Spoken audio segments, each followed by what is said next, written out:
You know, it's almost time for back to school, and after a year of uncertainty, many kids had this past year, there might be some apprehension, maybe some nerves they could be experiencing right now before they go back to class. Well, this morning, we have psychiatrist Carole Lieberman to talk more about 5 signs of the back to school jitters, fears that kids may be experiencing right now. Good morning. Good morning. Thank you so much for joining us. I mean, it's totally understandable, right? I mean, it's normal to have back to school jitters in general, but after this past year we've had, there might be more of that. What have you been seeing? Absolutely. There's been so much uncertainty in general that the idea of going back to school. Now, of course, for families watching the show this morning, you could compare them to Jeff Bezos and say, listen, do you think Jeff Bezos was scared? Probably, but he went up into space, so you can go down the block to PS 214. Oh, yeah, absolutely. So what would you give advice to, or what have you been, giving advice to for kids as they're approaching this time? Well, first of all, there are 5 main fears that parents can see in their kids. The first one is separation anxiety. After kids have been with their parents for all of these months, the idea of separating and, can I make it on my own besides missing their parents? Then, of course, there's depression. Depression comes from loss.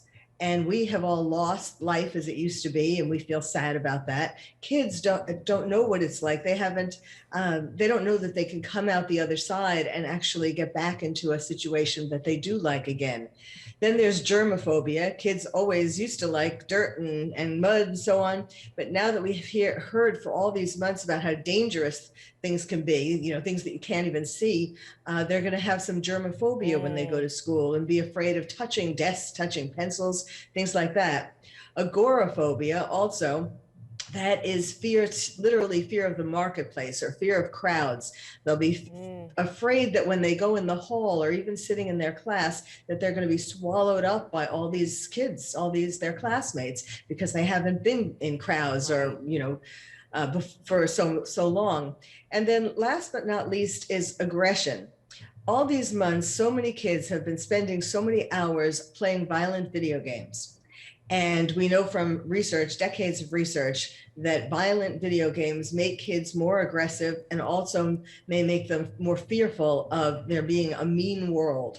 So these kids are now coming back to school and they may be feeling somewhat more aggressive and also afraid of their classmates. Okay, so for parents, what are some solutions of how to tackle those fears with their kids?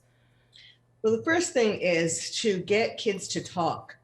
A lot of kids won't come out and say, I'm afraid of this, or they won't necessarily admit it, or don't even know the words, how to put their feelings into words. And so parents have to, first of all, help them with that. If it's little kids, you can give them crayons and paper and ask them to draw how they're feeling. What do they think school is going to be like? Show them emojis, point to the emoji that seems to represent what you're feeling like thinking about going back to school. And then, of course, you can give them practical things, like, for example, giving them what's called a transitional object.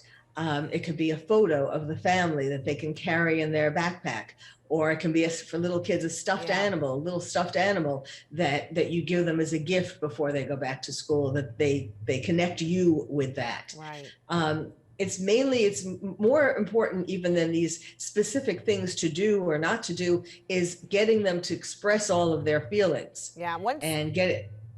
Yeah. Yeah. And once you can do that, then you can at least help in that journey of going through the fears. That's for sure. Really quickly, we're running out of time. I wish we could talk more. I think it's really important that you raise that awareness for parents to, find out if there are any of those fears with their kids as we're getting close to back to school. So we thank you for that. Thank you. Thank you. Time now 9:49. Let's get over to Catherine, who's watching our forecast.